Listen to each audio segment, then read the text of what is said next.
You don't know, you damn well should know. My name is Rag Reynolds, and today I'm going to be investigating whether or not England is a real place. So previously I have investigated whether or not Scotland is a real place, and obviously I have my 20 odd videos about whether or not Australia is a real place, but that has nothing to do with this video. This video is about whether or not England specifically, and a lot of people have requested that I make this video.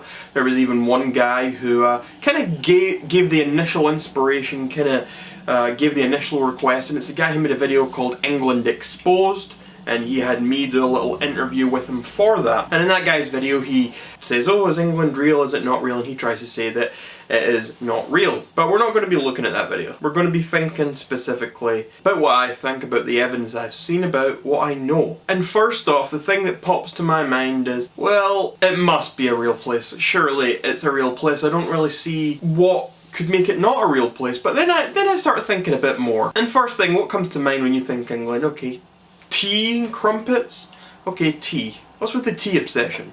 It's a bit of a strange thing to be obsessed with. People all over the world are obsessed with lots of different things, different cultures of different things, but tea doesn't taste that great. I mean, it tastes not great, and so you have to put milk and sugar in it to actually make it taste okay. The only people who drink black tea are people who are trying to show off. No one drinks black tea in private. People go out to a restaurant, out to a cafe, or they've got friends over and they say, oh, how do you want your tea? And they go, oh, I'll have it black. Oh, as if they're some sort of true English person trying to drink their tea the way it was supposed to be. But see, I guarantee you, when all their friends go away, they regurgitate all that tea, and then they sit down, they make themselves another tea. Well, they're putting milk and sugar in that. No one drinks black tea when no other people are around. People only drink black tea to try and show off about how cool and how English they actually are. And you know, that got me thinking, and I started researching into tea, and this name kept popping up, and hopefully someone in the comments can help me out here, but this name, Earl Grey, kept popping up, and I couldn't figure it out. I couldn't figure out the answer to this. Who is Earl Grey? Who's Earl Grey? I googled who's Earl Grey, I couldn't find anything, so if someone could please let me know who Earl Grey is, I would really love to know, and I would appreciate it. The next thing that pops in my mind after the tea obsession would be the size of the country and how this bunch of pansies once conquered the entire fucking globe. This tiny little place conquered the whole globe. You expect me to believe that? I can believe that people are drinking black tea to try and show off to their friends. I can believe, okay, Earl Grey might be a real person, somehow he's just paid everyone to keep him off the internet. I can believe that. But this tiny little bunch of pansies conquered the entire world? You expect me to believe that? When you have people out there who sound like eye blabber?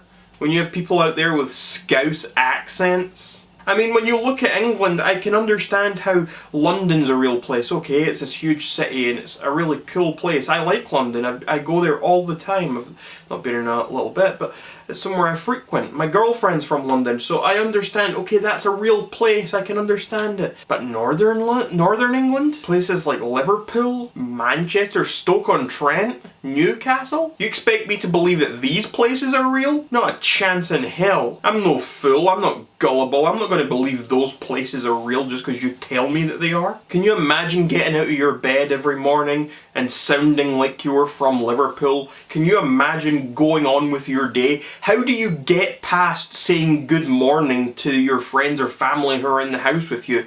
You wake up, pour your cereal, pour your cup of black tea, and you look around you and you say to your mum, oh, good morning, and you hear what comes out of you, and you hear how she responds, and you somehow manage to get on with your day. You somehow manage to leave the house and go about your day feeling good about yourselves. Yeah, right. No one. How can you do that when you're from there? That makes no sense to me. And as much as it's hard to believe they conquered the globe, but see, the hardest part of that to believe is the fact that they somehow beat Scotland. And I've talked about whether Scotland was real or not in a previous video, and I brought this point up then as well. Somehow, those pansies, most of whom sound terrible, absolutely terrible, somehow they beat us. You expect me to believe that? You know, there's this guy I look up to a lot, and his name is Chael Sonnen, and he once put out on Twitter, he put out a tweet and he said, if the Irish are so tough, why do they speak English? And at the time I thought, haha, good point, and I repeated that quote numerous times to other people. But now that I'm thinking about it, maybe we've got it all wrong. Maybe the fact is, England's not a real place. Maybe they never did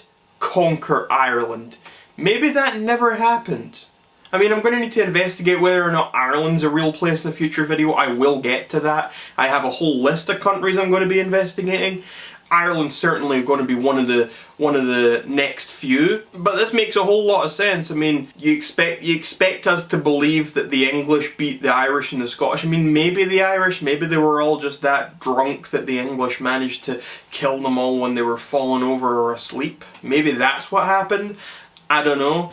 But to think that they actually beat them in all-out war and beat Scotland as well, and then beat the rest of the world, being from this tiny little place, it's just very unbelievable if you ask me. It's not believable.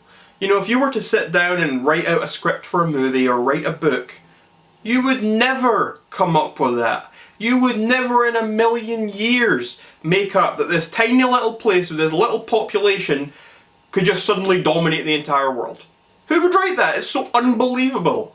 No one would go for that. Maybe 12-year-olds would, but no one over the age of 12 was going to fall for that. You know, another thing that was pointed out to me was this whole Brexit shenanigans, and of course Scotland's involved in that as well. It's not just England, but the whole thing is very curious, and it all happened in England, I suppose. It was England voted more to leave the EU than anyone else. I mean, I voted to leave the EU too. But the whole mess, how badly this has all been handled, the fact we're not out of the EU yet, maybe England isn't real. Maybe that's why Brexit negotiations have gone so bad. Maybe that's why we haven't left the EU yet, because there's nothing to pull out of the EU. There's nothing to actually move and be its own place, and if we were to move out and be our own place, we'd have to establish trade deals with other parts of the world, okay?